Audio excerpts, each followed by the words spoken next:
time you take a step, 200 muscles work in unison to lift your foot, propel it forward, and set it down. It's just one of the many thousands of tasks performed by the muscular system. This network of over 650 muscles covers the body and is the reason we can blink, smile, run, jump, and stand upright. It's even responsible for the heart's dependable thump. First, what exactly is the muscular system? It's made up of three main muscle types: skeletal muscle, which attaches via tendons to our bones; cardiac muscle, which is only found in the heart; and smooth muscle, which lines the blood vessels and certain organs like the intestine and uterus.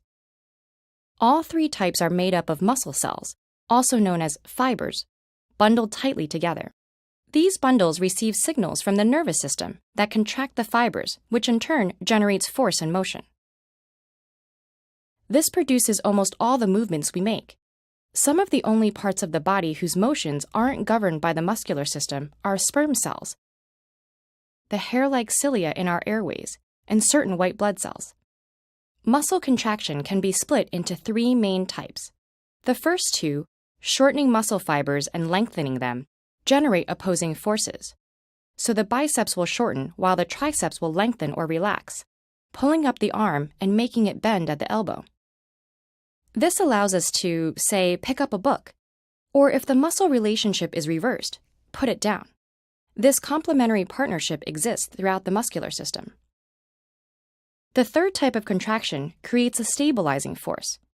In these cases, the muscle fibers don't change in length, but instead keep the muscles rigid. This allows us to grip a mug of coffee or lean against a wall.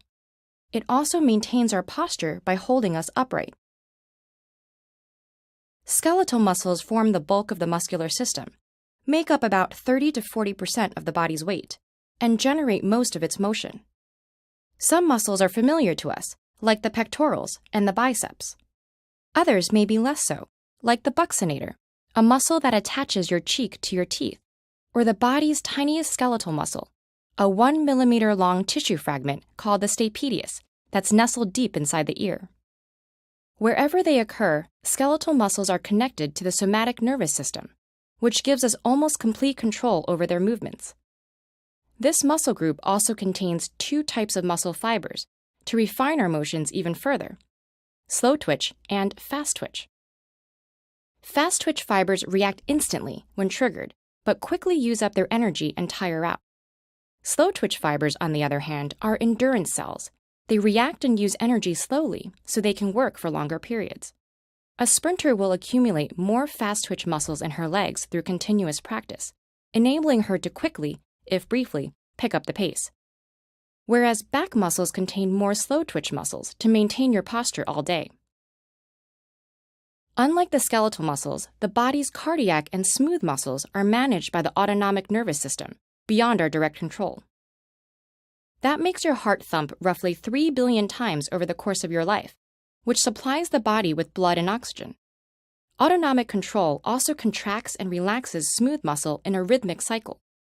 That pumps blood through the smooth internal walls of blood vessels, enables the intestine to constrict and push food through the digestive system, and allows the uterus to contract when a person is giving birth. As muscles work, they also use energy and produce an important byproduct: heat. In fact, muscle provides about 85% of your warmth, which the heart and blood vessels then spread evenly across the body via the blood. Without that, we couldn't maintain the temperature necessary for our survival. The muscular system may be largely invisible to us, but it leaves its mark on almost everything we do, whether it's the blink of an eye or a race to the finish line. This video is made possible by our community on Patreon, and if you're curious about the human body, check out this playlist.